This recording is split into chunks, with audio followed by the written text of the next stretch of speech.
ഇന്ന് നമ്മൾ വളരെ ടേസ്റ്റിയും വളരെ ഈസിയും ഹെൽത്തിയുമായിട്ടുള്ള ഒരു വെറൈറ്റി സാലഡ് റെസിപ്പിയാണ് കാണാൻ പോകുന്നത്.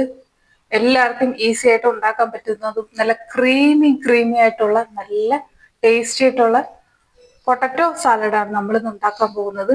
അതിനിപ്പോൾ എങ്ങനെയാണ് ഉണ്ടാക്കുന്നതെന്നും എന്തൊക്കെ സാധനങ്ങളാണ് വേണ്ടതെന്നും പറഞ്ഞുതരാം. അതിനായിട്ട് ആദ്യം 2 മുട്ടയും ഒരു വലിയ പൊട്ടറ്റോ ആണ് ഞാൻ എടുത്തേക്കുന്നത്. പൊട്ടറ്റോ നമ്മൾ ഒന്ന് പീൽ ചെയ്തെടുക്കണം. നിങ്ങളുടെ ആൾക്കാരുടെ എണ്ണം അനുസരിച്ചിട്ട് നിങ്ങൾക്ക് ഇതിന്റെ ക്വാണ്ടിറ്റി കൂട്ടിയിട്ട് കുറച്ചിട്ടൊക്കെ എടുക്കാം കേട്ടോ. ഇതിൽ വേണമെങ്കിൽ ഒരു മുട്ടയും കൂടെ എടുക്കാമായിരുന്നു. എനിക്ക് പിന്നെ ഒരുപാട് മുട്ട അങ്ങനെ ഇഷ്ടമല്ലാത്തതുകൊണ്ട് ഞാൻ 2 മുട്ട മാത്രമേ എടുത്തിട്ടുള്ളൂ. പീൽ ചെയ്ത ഉരുളക്കിഴങ്ങ് നമ്മൾ ഇതുപോലെ ചെറിയ പീസാക്കിയിട്ട് മീഡിയം സൈസിനേക്കാളും കുറച്ചും കൂടെ ചെറുതാക്കിയിട്ട് വേണം അരിയാനായിട്ട്. കാരണം നമ്മൾ സ്മാഷ് ഒന്നും ചെയ്യാതെയാണ് ഉപയോഗിക്കാൻ പോണത്. എന്നിട്ട് നമ്മൾ ഗ്യാസ് ലാഭിക്കാനായിട്ട് പൊട്ടറ്റോയും മുട്ടയും കൂടെ ഒരുമിച്ചാണ് വേവിക്കുന്നത്. രണ്ടും കൂടെ ഒരു 14 മിനിറ്റ് ആകുമ്പോഴത്തേക്കും ഒന്ന് നന്നായിട്ട് തന്നെ വെന്തിട്ട് കിട്ടും. അപ്പോൾ അത് അവിടെ അടച്ചു വെച്ച് വേവിക്കാം. ശേഷം നമുക്ക് അതിലേക്ക് ചേർക്കേണ്ട സാധനങ്ങളൊന്ന് റെഡിയാക്കി വെക്കണം. ഞാൻ അതിനായിട്ട് വളരെ പൊടിയായി അരിഞ്ഞ് സവാള എടുത്തിട്ടുണ്ട്.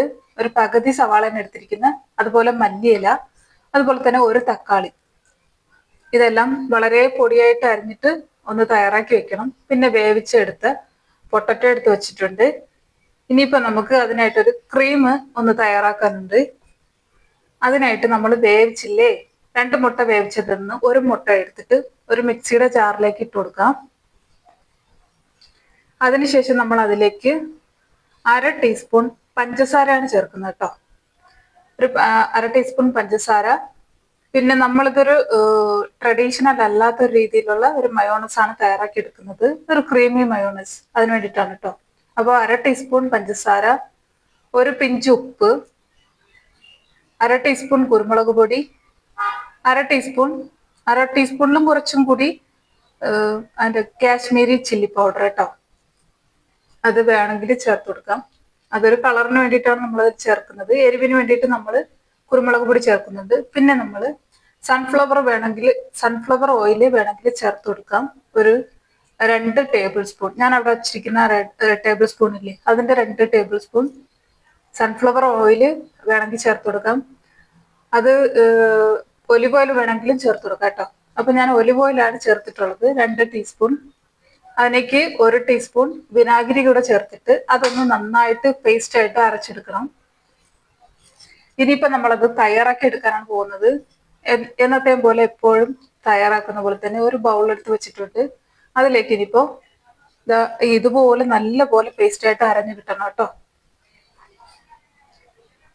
അപ്പൊ ഇനിയിപ്പോ നമ്മൾ എല്ലാം കൂടെ ആ ഒരു ബൗളിലേക്ക് ആക്കി കൊടുക്കുന്നുണ്ട് കേട്ടോ. ഫസ്റ്റ് നമ്മൾ പൊട്ടറ്റോ ഇട്ട് കൊടുത്തു.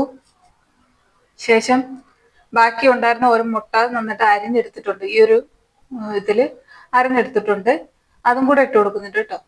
പിന്നെ നമ്മൾ അരിഞ്ഞു വെച്ചിരിക്കുന്ന മല്ലിയിലയിൽ നിന്ന് കുറച്ച് മല്ലിയില ഇട്ട് കൊടുക്കുന്നുണ്ട്. പിന്നെ സവാള, തക്കാളി ഇട്ട് കൊടുക്കുന്നുണ്ട് കേട്ടോ. എന്നിട്ട് നമ്മൾ അരച്ചെടുത്ത ആ മയോണസും കൂടെ ചേർത്ത് നന്നായിട്ടൊന്ന് ഇളക്കിയെടുക്കണം. എല്ലാ ഭാഗത്തേക്ക് എത്തത്തക്ക രീതിയിൽ നല്ല ടേസ്റ്റിയാണ്, യമ്മിയാണ്. കുഞ്ഞുങ്ങൾക്ക് വരെ കൊടുക്കാം. നമ്മൾ കുരുമുളക് പൊടി ഇടുന്നെങ്കിലും ഒരുപാട് അങ്ങനെ എരിവ് വരാത്ത രീതിയിലാണ് ഈ ഒരു സാലഡ് ഉള്ളത് കേട്ടോ. കാരണം നമ്മൾ ഇത് ഒരു മയോണസ് പോലെ ചേർത്തത് കൊണ്ട് തന്നെ നല്ല പുളിപ്പും നല്ല മധുരവും, നല്ല മധുരം എന്ന് വെച്ചാൽ ആവശ്യത്തിന് പുളിപ്പും ആവശ്യത്തിന് മധുരവും, നല്ല ടേസ്റ്റിയും നല്ല ക്രീമി ആയിട്ടുള്ള സാലഡാണ്. അപ്പൊ നമ്മളിത് മൊത്തത്തിൽ ഒന്ന് റെഡിയാക്കി എടുത്തിട്ടുണ്ട്. നന്നായിട്ടൊന്ന് മിക്സ് ആക്കിയിട്ട് എടുക്കണം. നന്നായിട്ട് മിക്സ് ആക്കിയിട്ട് ഇങ്ങനെയാണ് കിട്ടുക. ഇനിയിപ്പോൾ ഞാൻ അതിൽ ആ ഒരു സൈഡൊക്കെ ഒന്ന് ക്ലീൻ ആക്കാനുണ്ട്. നല്ലൊരു ടിഷ്യൂ പേപ്പർ എടുത്തിട്ട് നന്നായിട്ടൊന്ന് ആ സൈഡൊക്കെ ക്ലീൻ ആക്കുക, അല്ലെങ്കിൽ കാണാനൊരു മെസ്സി ആയിട്ടിരിക്കും. അതുകൊണ്ടാണ് അതിലെ മേലേക്ക് ബാക്കി വെച്ചിരുന്ന മല്ലിയിലയും കൂടെ ഇട്ട് അലങ്കരിച്ചിട്ടുണ്ട്. ഇപ്പൊ നമ്മുടെ സാലഡ് ഇവിടെ റെഡി ആയിട്ടുണ്ട്. എല്ലാവരും വീട്ടിലൊന്ന് ട്രൈ ചെയ്ത് നോക്കുക. രാവിലെയോ അല്ലെങ്കിൽ നൈറ്റ് ഡിന്നറിനോ ഒക്കെ നമുക്ക് സുഭിക്ഷിതമായിട്ട് കഴിക്കാൻ പറ്റുന്ന സൂപ്പർ സാലഡാണ്. എല്ലാവരും ഒന്ന് ട്രൈ ചെയ്ത് നോക്കും. തീർച്ചയായിട്ടും നിങ്ങൾക്ക് എല്ലാവർക്കും ഇഷ്ടപ്പെടും. ഇഷ്ടപ്പെട്ടാൽ നിങ്ങൾ തീർച്ചയായിട്ടും നിങ്ങളുടെ ഫീഡ്ബാക്ക് കമന്റ് ആയിട്ട് അറിയിക്കുക. എന്നും പറയുന്ന പോലെ തന്നെ നിങ്ങൾക്ക് ചാനൽ ഇഷ്ടപ്പെട്ടാൽ ഒന്ന് ചാനൽ സബ്സ്ക്രൈബ് ചെയ്ത് സപ്പോർട്ട് ചെയ്യുക. Thank you for watching.